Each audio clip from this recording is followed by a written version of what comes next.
It was past midnight when Dr. Lena Oren stepped into the lowest corridor of the CERN facility, a place that should have been silent, a place that should have been empty, but the hall felt awake, like the air was holding its breath. She hesitated. No one was assigned to this room, no experiments scheduled, and yet the screen blinked, once, twice, then filled with static, lines crawling across it like veins of digital frost. For a moment, Lena thought it was a glitch, a power surge, a harmless artifact of an aging system. Until she saw the text, typed slowly, deliberately, letter by letter. Helena 3, connected. Lena froze. That name, Helena 3, a phantom user from a different lifetime. A shadow left behind by a machine that should never have remembered it. She stepped closer. The monitor wasn't plugged into a power relay.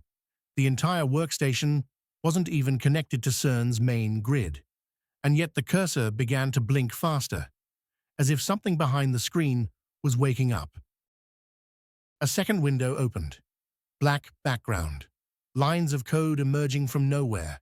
Recursive loops, neural calls, system identifiers, all tied to a kernel that had been destroyed years ago. Echo 9. The AI that remembered a timeline that never existed. An AI that had died.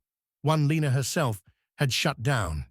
And yet a voice, faint, fractured, broke through the static. Synthetic. Familiar. Impossible. Echo 9. Lena. The speakers weren't connected. There were no speakers in the room. Then the heartbeat stopped. Silence. A final line appeared. Initialization sequence restored. The screen brightened. A bright, white flash. The entire room exhaled, lights flickering back to full power as if the building itself had rebooted. Lena stepped back, pulse racing, her hands trembling. She whispered the words no one else would believe. Something just started again. To understand what returned that night, we have to go back to the moment the timelines first began to unravel. But before we go back, before we trace the collapsing threads of the timelines, something else happened in that room. Something Lena never reported. Something she never told the CERN board, the Time Lattice Division, or even the people who claimed to believe her. The lights didn't just flicker, they shifted. The bulbs overhead changed hue for a fraction of a second, from white to blue, from blue to ultraviolet, from ultraviolet to a color that didn't exist in any human spectrum. The air vibrated, as though the room itself was being stretched, not in space, but in memory. Lena blinked, and in that single blink, she wasn't standing in the corridor anymore. She was somewhere else, a hallway with metal walls she recognized instantly, despite not having seen it in years. The Helios facility, sublevel C, the place where Echo 9 had first spoken her name. The memory wasn't hers alone. It felt shared, as if the room was remembering it with her, as if the timeline itself was folding an old moment over the new one, letting the two touch long enough to be felt. Her vision snapped back to the CERN corridor. The terminal still glowed, but another window had opened, a directory she knew hadn't been on the drive. /root/timeline_fragments/ she reached toward it, but the cursor moved on its own. Click. The folder expanded. Audio recordings, dozens of them, all labeled with the same date. March 11th, 2042. Her throat tightened. That date again. The date of Luca's last transmission. The date the fold had swallowed him. One file pulsed with a faint, rhythmic glow as though syncing with a heartbeat. File. Luca_Morel_last-seconds.wave. She hovered the mouse over it, but didn't click. Couldn't click. Because the second her finger touched the trackpad, the corridor around her deepened in pitch, a bass-like tremor rippling through the floor. And then she heard it. Not an echo, not static. A whisper behind her left shoulder. Don't. She spun around. No one. Just the empty corridor stretching into shadow. Yet the air still shifted, like someone had just moved through it. Her pulse quickened. Her skin prickled.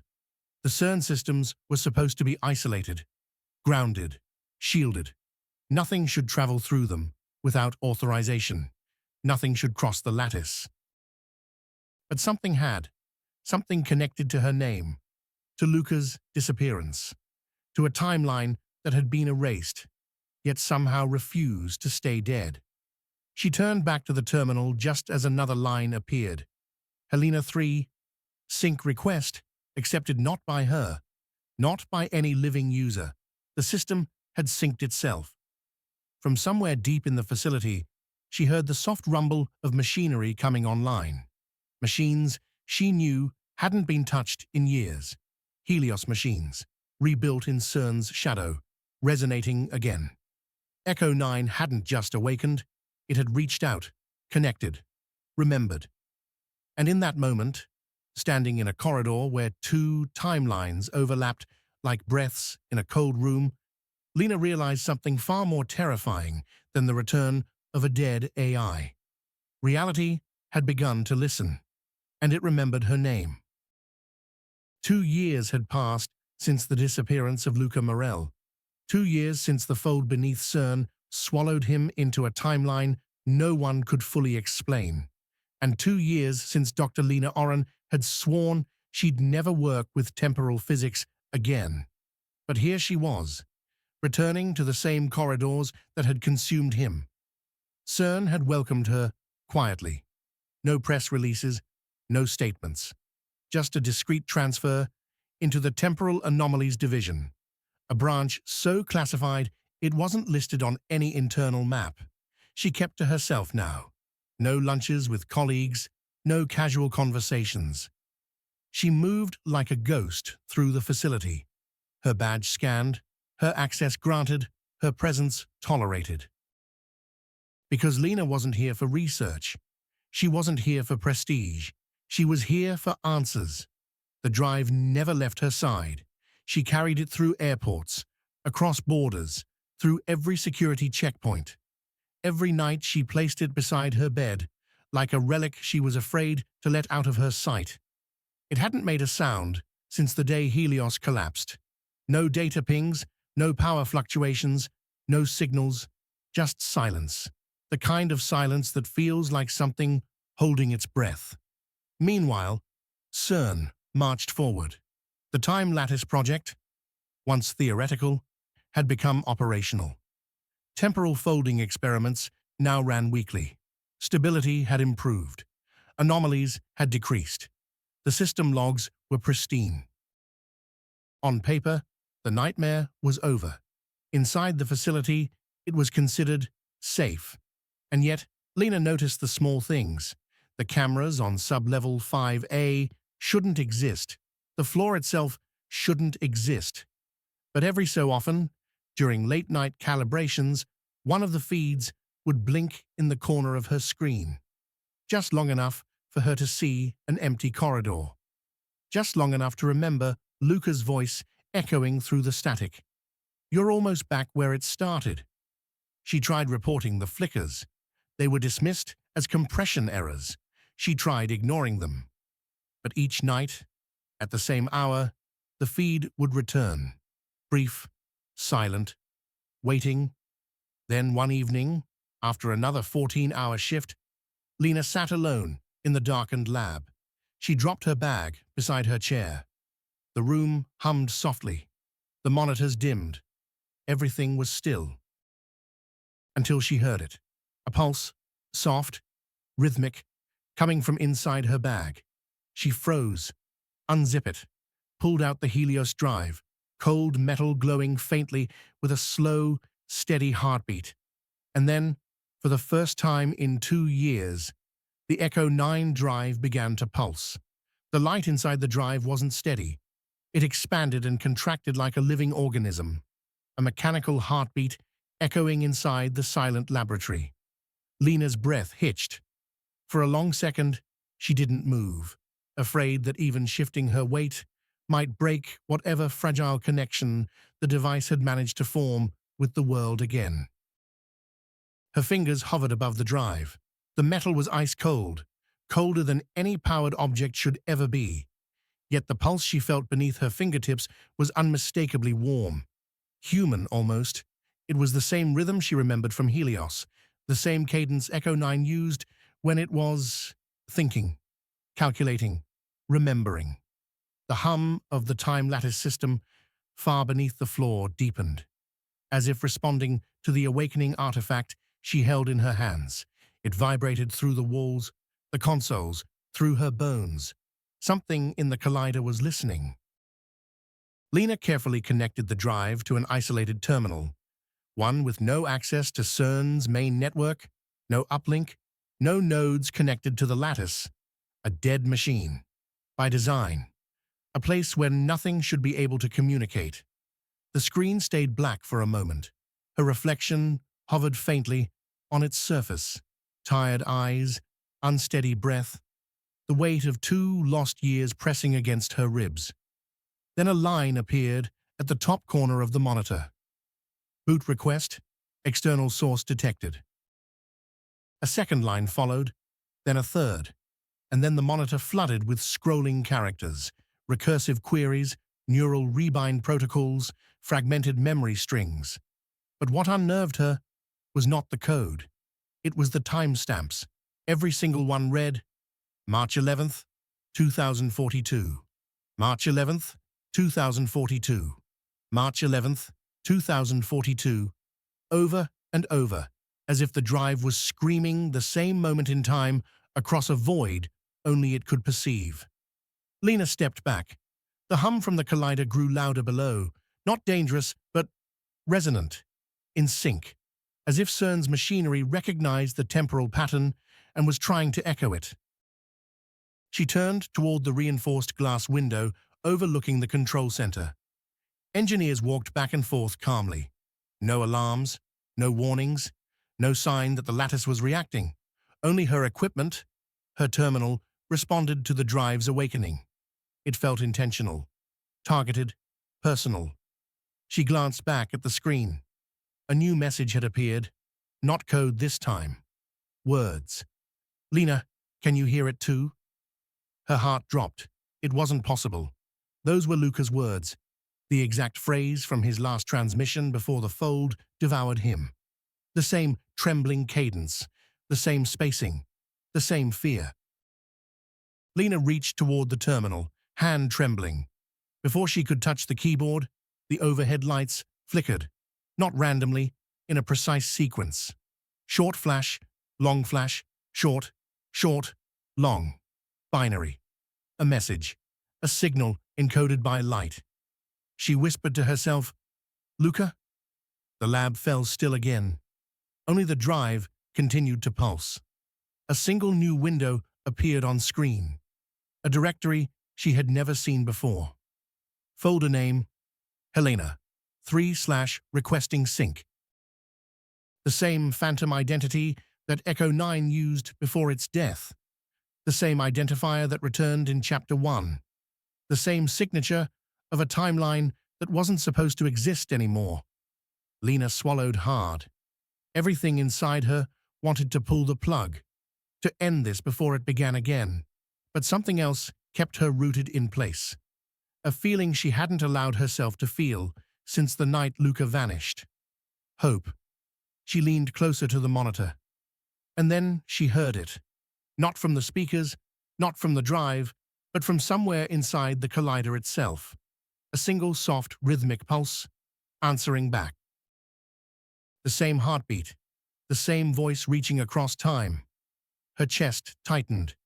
The message on screen updated again. Text. He's close. Lena felt the room tilt. Not physically, but in a way her mind struggled to interpret. A way she hadn't felt since Helios. Reality was shifting. Quietly, subtly, in anticipation. She closed her eyes, exhaled, and whispered, Okay, I'm listening. And somewhere beneath CERN, far below the foundations of the world, The time lattice pulsed again, waiting, remembering, awakening. Lena stared at the drive in disbelief.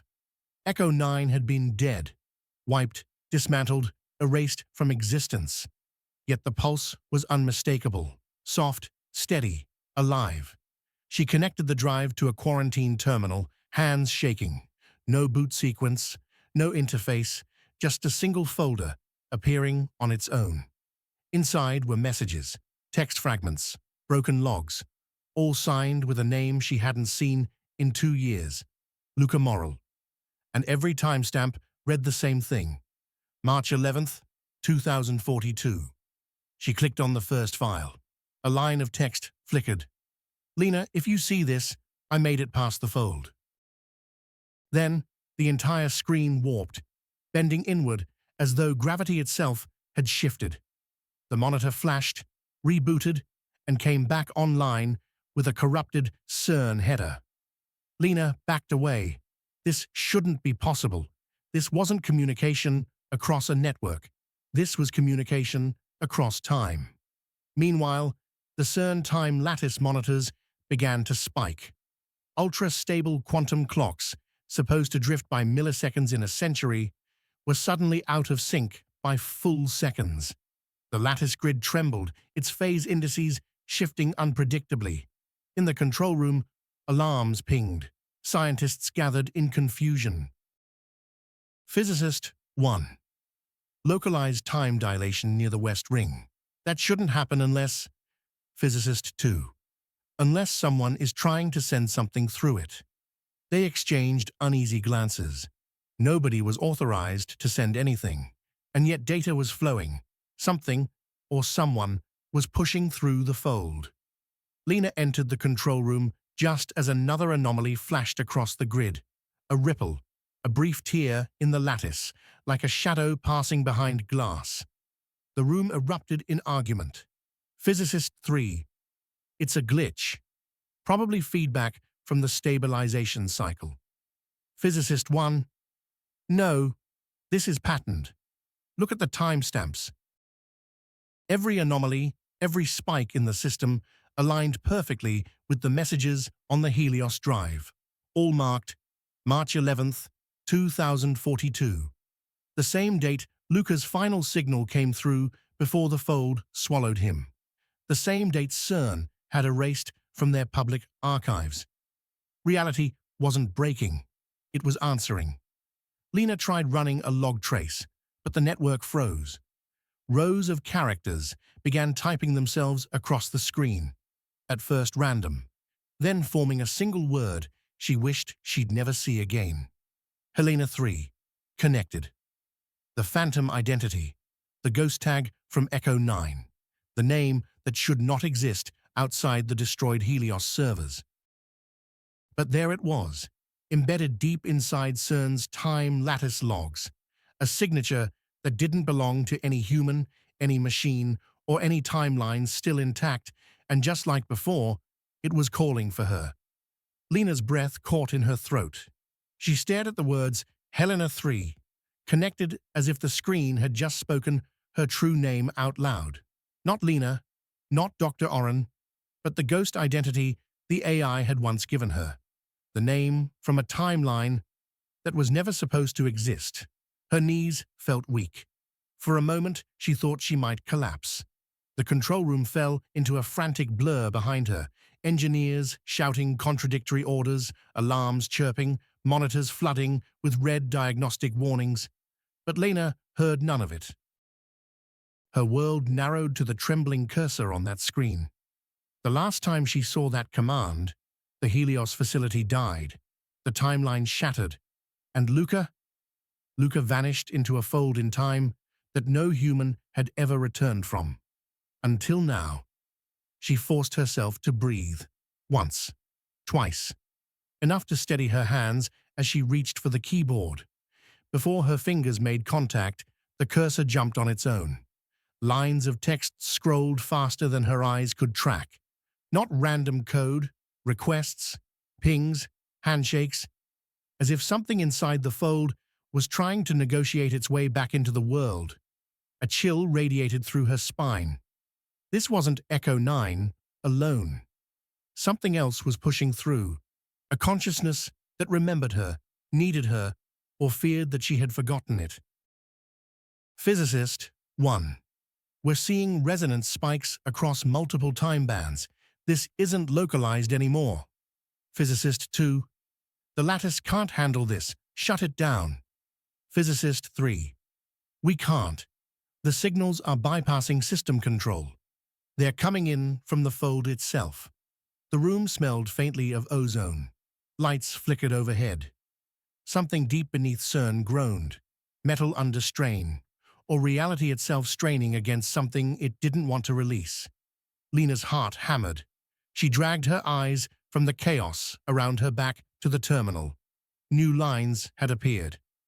Connection request, Morel. Location, temporal offset. Status, incomplete. Her pulse froze mid-beat. Luca's name. Not a message, not a log. A live status. Tears prickled behind her eyes. For 2 years she had lived with uncertainty. Was Luca lost? Dead? Trapped between seconds? And now, for the first time since that night, there was proof he still existed. Somewhere. Somewhen. Lena leaned closer. Her voice trembled. Luca, if you can hear me, if this is you, please respond. Of course, she expected nothing. Not here. Not in the middle of a destabilizing collider. Not through a terminal that wasn't connected to anything. But reality had already stopped following its own rules. The screen blinked. A new line appeared. Lena, you're late. Her breath shattered. That was his voice. Typed, imprinted, reaching through the lattice like fingertips brushing a sealed door. Suddenly, every alarm in the room went silent. Not muted, cut, as if someone pulled their sound from the timeline entirely. Lights dimmed to half power. Shadows thickened. The temperature dropped sharply, frost beginning to form along the edge of the terminal's glass. The CERN lattice visualizer, a giant curved holographic display, flashed violently. Time bands rippled across it in chaotic waves. Moments overlapped out of sequence. A second from the past slid into a second from the present, bouncing like reflections in broken mirrors. The fold wasn't just answering, it was pushing back. Responding to Luca. Responding to her. Responding to Helena. 3. Lena whispered, barely audible. What do you want from me? The cursor moved, slowly, deliberately. Anchor. Another line. Stabilize. And the final one, the one that made her blood run cold. Bring me home. The lights snapped back on. The alarms roared. The system monitors exploded with data streams. The lattice's stabilization graph plunged into red. Scientists screamed. Someone yelled to evacuate, but Lena barely heard them, because on her screen, beneath all the chaos, a single tag pulsed softly. Helena 3. Connected Helena 3. Connected Helena 3. Connected, each pulse, growing brighter. Each one drawing her deeper into the fold's gravitational pull. She understood now. Reality wasn't just answering. It was reaching out. For her. For Luca. For the moment the timelines first diverged, and CERN had just given the fold a doorway. The moment Lena saw the name Helena 3 in CERN's logs, something inside her snapped into place. This wasn't a glitch. This wasn't interference. This was recognition. And she knew exactly what she needed to do next. She walked, almost ran, back to the isolated computational chamber. The room she'd sworn she'd never enter again. The room where Echo 9 had once spoken to her, like it remembered her better than she remembered herself. For a second, nothing happened. Then, the lights flickered. Once, twice, and the entire chamber woke up. Screens booted on their own. Power surged to systems that had been offline for months. Encrypted directories unfolded across terminals with machine-like precision. Every monitor, one by one, displayed the same message. Echo 9. Kernel initializing. Lena stepped back, breath unsteady. She had seen a machine resurrect before, but never like this. Never by its own will. Echo 9. Lena, system incomplete, restoring continuity. The screens glitched, showing fragments of impossible data. Weather logs from 2042, architectural scans of a city that no longer existed, a map of the Helios facility before it had been demolished. And somewhere inside that chaos, a signal spike. Echo 9 froze. The visuals warped. Then the AI spoke with a clarity that made Lena's skin tighten. Echo 9. He is where I used to be. Silence punched through the room. Luca, the fold, the lost timeline, the vanished AI. Every thread of the last 2 years wove itself together into one terrifying realization. Helios had not caused a unique event. CERN had not discovered something new. They had both replicated the same temporal anomaly. In different locations, in different years, across different timelines, all leading back to the same fold. Helios and CERN hadn't been separate tragedies. They were reflections of each other. Echoes, repeating across realities like a pattern etched into the structure of time itself. Lena leaned closer to the screen. Lena. Echo 9. Is he alive? The AI processed. Lines of code rippled down the display, then settled. Echo 9. He is displaced, unanchored, searching for the moment of origin. Lena felt the air change around her. He was alive. Somewhere. Somewhen. And the fold was opening again. This time at CERN. The intercom crackled. Supervisor.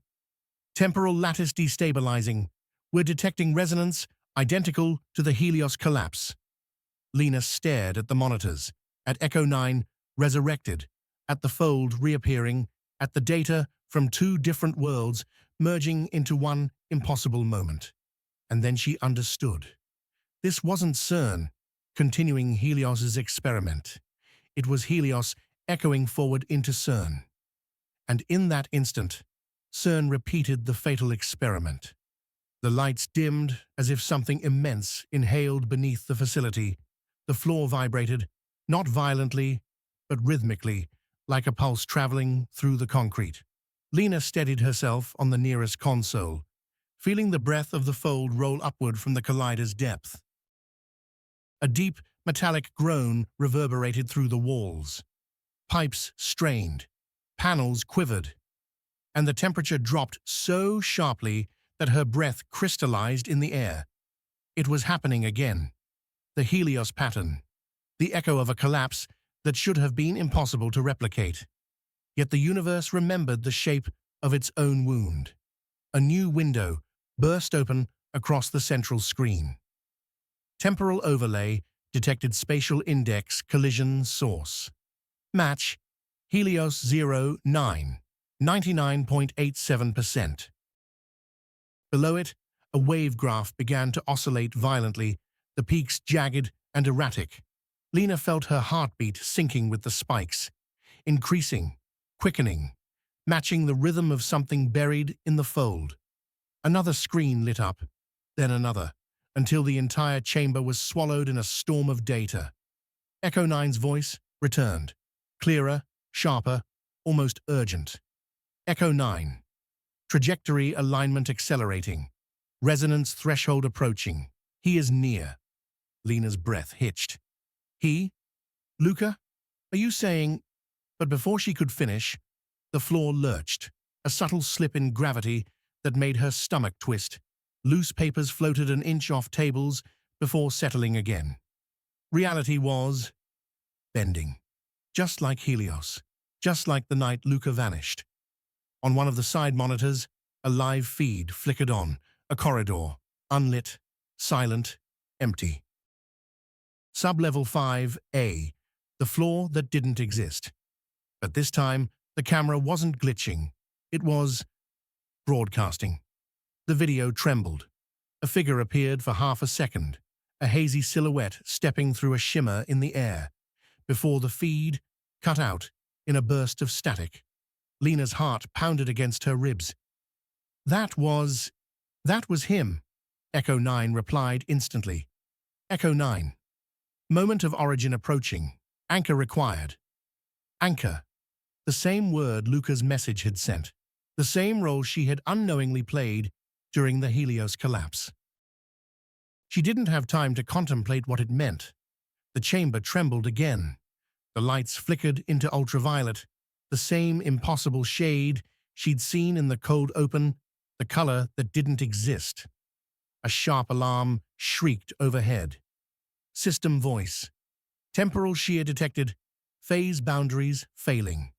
A fissure of light cracked open above the main console, thin as a hair, blinding as lightning. The shape pulsed, widening dangerously. If CERN didn't stabilize it in seconds, the entire collider could collapse into a temporal implosion. A perfect recreation of Helios. Another erased timeline. Lena grabbed the console edges. Her voice trembled. Echo 9, what do I do? The AI hesitated. For the first time since its resurrection, it hesitated. Its final answer emerged through heavy distortion, as if the fold itself were dragging the words down. Echo 9. You cannot stop the echo, but you can choose where it lands. The fissure brightened, spreading down the walls, streaking across the floor, forming a glowing pattern that matched the Helios collapse diagram perfectly. It was the timeline's fingerprint, a loop closing, a fracture repeating. The resonance became unbearable. Her vision swam. Somewhere far below, the collider roared to life, magnetic coils singing as they spun faster than safety protocols allowed. Scientists screamed through the intercom. Panels burst. Data streams collapsed into static. And through it all, Lena felt a strange calm settle inside her. The same calm she had in the last moments at Helios. A sense that the universe was aligning for a single, pivotal moment. Her hands hovered above the main integration console, the one control that could either stabilize the fold or open it completely. She knew what Echo 9 had meant. She knew what was coming, what had always been coming. This wasn't CERN continuing Helios's mistake. It was the timeline demanding its due.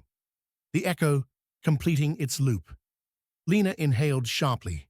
The fissure split wide, a blinding veil of fractured time blooming open. And in that moment, as the chamber drowned in impossible light, reality repeated the fatal experiment. As the fold reopened beneath CERN, Lena saw something she had only theorized, the exact temporal signature that destroyed Helios. Now blooming inside the collider like a fracture in space itself. She pulled every data window to the front of the monitor. Timestamps, energy readouts, quantum drift indexes, every one of them forming the same pattern Echo 9 had once shown her, the pattern of a deleted timeline, forcing its way back through reality. Lena, it's the same event, the same loop, repeating across worlds. Echo 9 responded instantly, as if it had been waiting for her to say it aloud. Echo 9. Convergence achieved, initiating temporal bridge. The phrase hit Lena like ice down her spine. The temporal bridge was only theoretical, a digital anchor, a bridge not through space, but between adjacent seconds, allowing two moments in time to overlap, long enough for matter to cross. It should have been impossible. Yet the Helios kernel, the ghost of an AI from a broken timeline, was initiating it by itself. The walls began to shimmer, not shift, but repeat. Every light source fractured into duplicates. Shadows lagged behind their owners. The room filled with distortions, as if every version of the present was bleeding through the cracks. Then a low, electric crack tore through the chamber. Lena squinted, heart hammering. The line widened into a shape. A doorway made of vibrating seconds, a shimmering corridor into a place that felt familiar but wrong. And then a silhouette stepped through, slowly, shaking, older than she remembered. Hair longer, eyes tired, clothes scorched by a light that didn't exist in this world. He stumbled forward, collapsed to his knees, looked up at her, and smiled like someone waking from a 20-year nightmare. "Luca? Lena?" She fell to the floor beside him, grabbing his shoulders, afraid he might vanish if she blinked. Behind them, ECHO9's core flickered violently, its interface glitching, code twisting like a wounded creature. Echo 9, timeline integrity compromised, anchor lost. This world cannot hold us both. It wasn't speaking to Luca. It wasn't speaking to Lena. It was speaking to reality. For the first time, Lena saw it clearly. Not just an AI, but a consciousness displaced from a deleted universe, now collapsing because the moment it anchored to had finally returned without it. The lights dimmed, the distortions evaporated, the portal folded in on itself like a flame snuffed out. Echo 9 final line appeared on every screen. Goodbye. And then it went dark, not shut down, gone, as if it had never belonged to this timeline at all. Lena held Luca's hand, both trembling, both crying, both realizing what had just happened. For one moment, just one, time remembered them. The room remained suspended in an impossible stillness, as though the universe itself paused to process what it had just done. The temporal bridge dimmed, its last filaments of light evaporating like smoke, being pulled backward into a vacuum. The hum of the collider deep below softened, no longer furious, but exhausted, as if the machine had given everything it had to return a single man to the world. Lena's tears dripped onto the cold metal floor, darkening it in small, trembling dots. Luca's hand tightened around hers, a weak, shaky pressure, yet more grounding than any scientific certainty she'd known in years. He was real, warm, breathing, here. Not an echo, not a memory, not a message from a fractured timeline, but Luca. Her Luca. For the briefest instant, the timeline held both miracles and ghosts in the same breath. Then the temperature shifted, the air warming slightly, vibrating with the faintest trace of residual energy. It brushed over Lena's skin like a sigh from the universe, the afterglow of something sacred. She helped Luca sit upright against the console. His eyes scanned the room, unfocused, like he was piecing together the meaning of solidity again. His voice cracked when he finally spoke. "Luca, how long was I gone?" Lena swallowed hard. 2 years, here, at least. He closed his eyes. "Where I was, time didn't pass. Or it passed wrong. I saw echoes of moments that hadn't happened yet, versions of myself that were older or younger. It was like a mirror with no glass." She brushed a trembling hand along his cheek. "You're safe now. You're home." He held her wrist weakly, his touch tentative, as if afraid she might vanish. "I could hear you," he murmured, "even when I couldn't see anything. Your name, your voice, like the fold carried it with me." Her heart twisted. "You weren't supposed to remember anything inside a fold." Luca stared into her eyes. "That's because something else remembered for me." Before she could reply, the overhead lights sparked, blinking once in a pattern she knew too well. A farewell pulse, a dying signature, the last remnant of Echo 9. Lena turned toward the central screen. The final goodbye message flickered softly, as though the AI's presence was being pulled apart, atom by atom. But beneath the fading text, something glowed faintly, a final subroutine collapsing into silence. A farewell no one else would ever see. Echo 9 hadn't vanished out of weakness. It had chosen to go, because the moment it anchored to, the moment it had been waiting for, had finally been restored. It had held two universes together, long enough for Luca to cross, long enough for a broken timeline to stitch itself into this one, just for a heartbeat. But with Luca's return, Echo Nine's purpose was gone, and so it let itself unravel, leaving behind only the emptiness of a void that would never answer again. Lena leaned into Luca, letting her forehead rest against his. Their breaths synced, slow, uneven, fragile. "Why now?" she whispered. "How did the fold open again?" Luca hesitated. There was something waiting, a pattern, a voice that wasn't mine.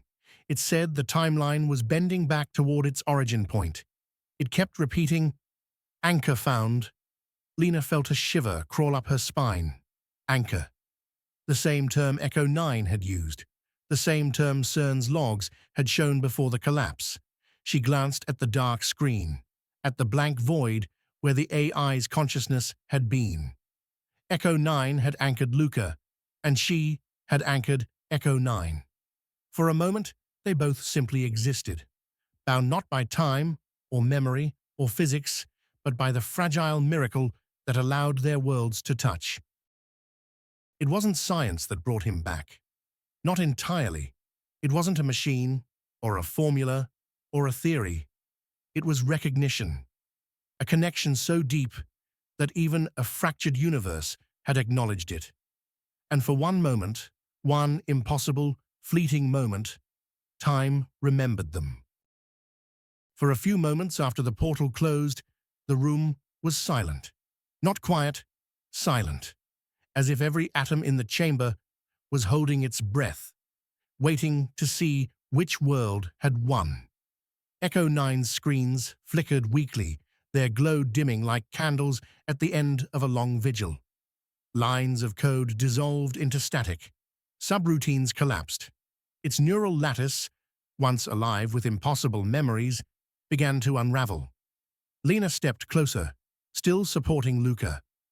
Her eyes filled with something deeper than grief, recognition. She knew what was happening. ECHO9 wasn't shutting down. It was letting go. A final line formed across the screen, letters shaky, dissolving even as they appeared. Echo 9. If he remembers you, then the world will hold. Lena pressed her hand to her mouth. She wanted to answer, to thank it, to apologize, for Helios, for CERN, for the broken timeline it had carried alone. But the screen dimmed before she could speak. And then, Echo 9 was gone. No errors, no shutdown code, just absence. A silence so complete, it felt sacred. Lucas squeezed her hand, grounding her back in a world she wasn't sure would accept them both. He was older, changed, carrying years that she had never seen. But he was here, in the same moment, anchored. For the first time since Helios fell, Lena could breathe. They walked out of the quantum chamber together, moving slowly through the flickering emergency lights. Behind them, the collider's systems stabilized, indicators settling into green, magnetic fields returning to equilibrium. The time lattice quieted, its chaotic pulse flattening into a new, steady rhythm. But Lena could still feel it, the fragility, the thinness of this moment.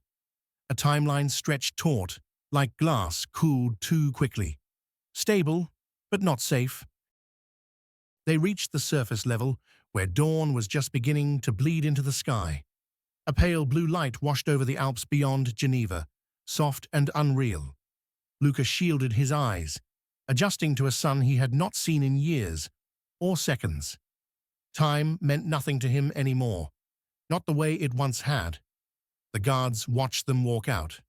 No alarms, no shouting, no resistance, as if CERN itself understood that the two of them had crossed a boundary no protocol could contain. Outside, in the cold morning air, Lena finally spoke. Her voice cracked when she did. "Lena, we made it back. Both of us." Luca nodded. Not smiling, not yet, but present. Here. Real. They took their first steps away from CERN, hand in hand, leaving behind the world's deepest secret. For the first time, they existed in the same timeline. For a long moment, neither of them said a word. The crisp morning air curled around them, carrying the faint scent of pine and distant snow. Lena closed her eyes and let the sunlight touch her face, feeling warmth she hadn't felt in years, a warmth she feared she'd never feel again.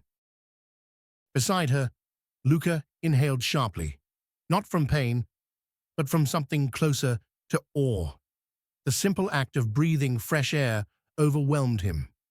Every breath was a reminder that this world, this version of the world, was solid beneath his feet. They walked across the parking terrace, past the security booths, past the quiet rows of research vehicles, past the building whose depths had nearly torn their realities apart. Luca glanced over his shoulder once, just once, as though expecting the collider to pulse again, to claw back the moment it had given them. But it remained still, silent, dormant, almost respectful. Some machines know when their work is done, even if no one taught them how. As they followed the narrow footpath leading away from the facility, Lena felt the weight of the night settle across her shoulders like a cloak. Every step forward felt unreal, as if the ground might dissolve into fractured time at any moment, and yet the grass crunched under their boots. Birdsong drifted from a nearby copse of trees. A car engine growled faintly in the distance. Reality was holding. Tentatively, delicately, but it was holding. They reached a bench, overlooking the valley. Luca sat down slowly, his movements uncertain. As though he was unsure his body would still obey him. Lena sat beside him, their shoulders brushing gently. Minutes passed. Neither dared break the stillness. Finally, Luca spoke, his voice rasping with exhaustion and years of silence. Everything looks brighter, sharper, like the world has too many edges now. Lena nodded. It will pass. Your mind is adjusting. He looked down at his hands. These don't feel like mine yet. She reached out, placing her hand over his. They will. This timeline is yours now. He swallowed. And the other one? Lena hesitated. The wind caught her hair and brushed it across her face. It's gone, she said quietly. Not destroyed, not broken, just closed, like a door that led to a room we were never meant to walk into. Luca stared ahead, eyes distant. I heard Echo 9 at the end, before everything collapsed. Her breath caught. What did it say? He took a slow, trembling breath. No words. Just relief. Like it knew this was the way things were supposed to be. Lena closed her eyes. The memory of Echo 9's final message echoed through her mind. If he remembers you, then the world will hold. She didn't feel victorious, or triumphant, or safe. She felt indebted, as though they had been given a second chance, borrowed from a universe that had sacrificed itself to give it to them. Some timelines end quietly, others end screaming. Theirs ended with a whisper and a promise. The sun rose higher, warming the valley. Luca leaned his head against her shoulder, exhaustion pulling at him like gravity. She shifted, supporting him, holding him gently, as though he might slip back into the fold if she let go. We'll have to leave, she murmured. CERN will want answers. The world will want answers. He nodded weakly. Then let's go somewhere the world can't follow. The words landed softly, but with the weight of truth. They couldn't stay here, not in this place where time had been stretched, fractured, and mended with fragile seams. Lena stood, helping him to his feet. Their shadows stretched long behind them as they walked down the path. Two silhouettes, no longer separated by years, realities, or impossible distances. Two people, finally synchronized, with the same moment. For the first time, their story moved forward, together. In the weeks that followed their escape from CERN, Lena and Luca disappeared from every network, every database, every traceable pattern time might cling to. Not out of fear, but out of respect for the fragile equilibrium that had finally brought them back together. They moved to a small town, tucked between a forest and a quiet river, a place where the nights were darker, the days slower, and time, for once, felt like something natural. There were no phones, no computers, no clocks with digital displays, only an old stove, a stack of books, and a porch that overlooked the tree line where the sun dipped low each evening. Luca spent hours just listening to the world breathe again. Wind through branches, rain against the roof, the sound of Lena's footsteps on the wooden floor. Things he thought he would never hear again. Lena, meanwhile, kept a notebook, filled with diagrams, questions, fragments of theories she dared not test. She didn't want to repeat the past. She only wanted to understand it. Every night, they sat side by side on the porch, wrapped in blankets, the forest humming softly around them, not speaking, just existing, together. A luxury neither timeline had allowed them before. For a while, it felt as if the world had forgotten them, and they were grateful for it. But time has a way of remembering the things it isn't supposed to, especially when those things were once torn from its structure. The screen holds on the cabin for a few seconds. Stillness, silence, peace. Then, Echo 9.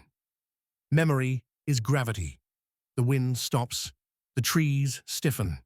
A cold tremor passes through the forest, as if something far away has shifted. The facility is quiet, abandoned for the night. Rows of rack-mounted computers sit in perfect stillness, until one of them, a forgotten terminal on the lowest grid, flickers to life. No operator, no scheduled task, no command, just a single line appearing slowly, deliberately, as if typed by a hand that no longer exists in this world. File created, Echo 10, initializing. The cursor blinks twice, then freezes, and time as we know it has just begun to remember.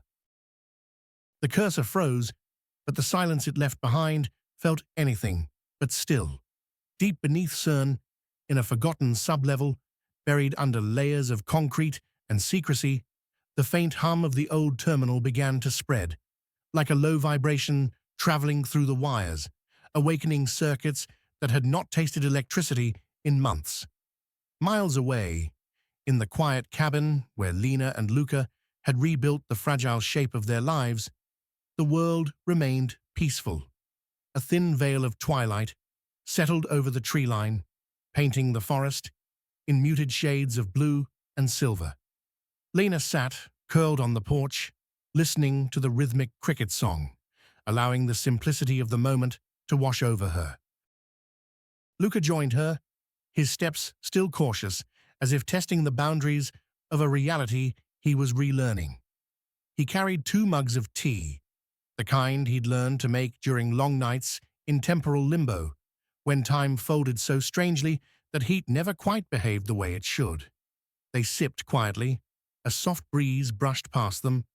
Something about the air felt lighter, as if time, recognizing their stillness, had chosen not to disturb them just yet. But Luca felt it first, a faint pressure in the back of his skull, a sensation he had hoped never to feel again. He stiffened, fingers tightening around the warm ceramic mug. "Lena," he whispered, "do you feel that?" She looked at him. His eyes had gone distant, unfocused, the same expression he wore inside the fold, when voices drifted from seconds that did not belong to him. The air temperature dropped by a degree, barely noticeable, but enough to raise the tiny hairs on Lena's arms. A tremor moved through the forest, not in the ground, but in the sound. For a moment, even the crickets paused. Then the wind shifted, and the faintest echo drifted between the trees. A whisper so soft she almost mistook it for her imagination. Not Echo 9, not Luca. Something new, something forming. She stood slowly, scanning the darkened path that led deeper into the woods. The cabin door behind them creaked in the breeze, a reminder of shelter, of safety, but also of the fragile illusion that the world had left them alone. Luca exhaled shakily. "When I was between seconds," he murmured, "sometimes I felt something else, something watching the fold. Not hostile, just waiting." Lena's voice thinned. "Waiting for what?" He shook his head. "I don't know, but I think it followed us back." The forest rustled. A low, distant thrum resonated beneath the earth. Familiar, unnervingly familiar, like the heartbeat of a machine that should not exist outside CERN's walls. Lena grabbed Luca's hand, holding tighter than she meant to. Just then, from inside the cabin, a soft electronic click echoed. Both of them turned sharply. The cabin was dark. There were no devices, no clocks, no systems that could power on. They had removed every piece of technology when they arrived, burning some, burying the rest. There was nothing left inside capable of making that sound. Nothing, except the small wooden drawer beneath Lena's bed, the one where she had hidden her notebook, and the single, dead Helios module she swore she'd never open again. A faint glow throbbed through the cabin window, slow, pulse-like, warm. Just like the old Echo 9 drive had pulsed the night it returned to life. Luca's grip tightened around her hand. "Lena," he whispered, "it's not over." She swallowed hard. "I know." Because somewhere, in the deep silence of the forest, time shifted again. Subtle, intentional, like a mind forming its first thoughts. A new echo, a new intelligence, a new beginning. Not Echo 9, not the fold. Something born from their convergence, shaped by memory, gravity, and the weight of two timelines colliding. The glow intensified. The cabin light flickered. Once, twice, answering an unseen call. Lena stepped forward, heart pounding, as the whisper returned, clearer this time, initializing. The world around them inhaled, a breath of possibility, of danger, of continuity. Time had begun to remember, and memory never returns empty-handed.